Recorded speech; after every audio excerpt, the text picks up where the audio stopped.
What made you decide to run for mayor when you were such an efficient councillor? Was there any incentive or any promises made by anyone that is presently on council for you to run as mayor in order to split the vote?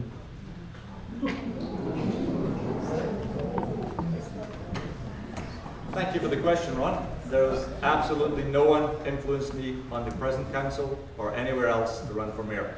My decision was made 3 years ago when I was coming off a council. I felt I was inefficient as a council position and I needed to be a leader, and the only chair available to do that was the mayor's seat.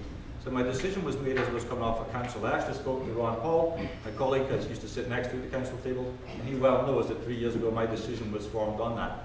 I would not run against the present or the previous mayor, Nate Bellow. I had no intention to split his votes, and I came off council to attend my business affairs. And I've been watching what's been happening the last 3 years. I haven't liked what I've seen, and I'm anxiously awaiting November the 19th, 2011 to allow myself the chance to take that seat. Thank you.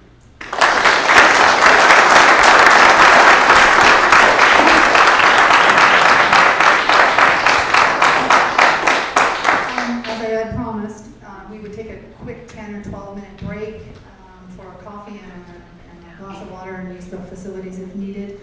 If everyone is in agreement, and I want to do this democratically because I don't want to disturb the ongoing questions, is everybody in favor of taking a short break at this time? Raise your hand, please. All those in favor of continuing on? Continuing on has it, and we will go to 4 o'clock and we will have our break then. Thank you.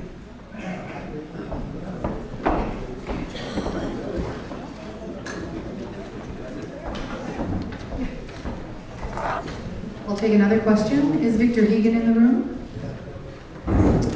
Victor? Yeah, at the back. Oh, Victor, sorry, Victor. You have 2 questions here. Did you want the first one asked or the second one? Question number 1 from Victor Hegan. This is to the mayoral candidates. What would you do to expedite the development of the much-needed multiplex and the other new developments in Quesnel? And I'm going to start with Mr. Ron Paul because he hasn't started first yet.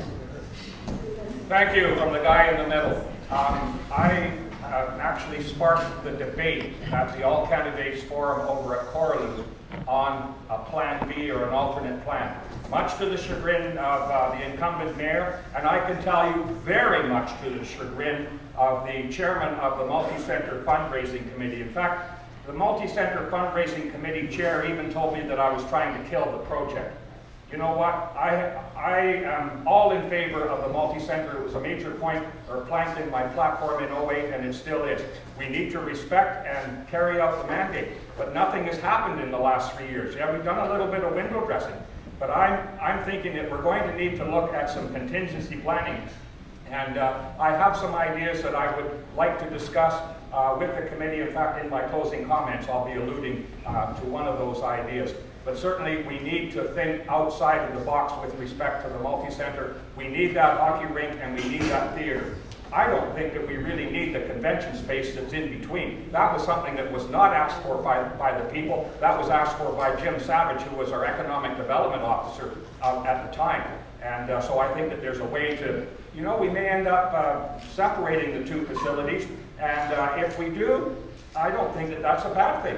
I know that over here on the site that it's going to be really difficult to shoehorn a convention facility and a theater and a hockey rink into that area. So I think that we could probably do the facility a lot more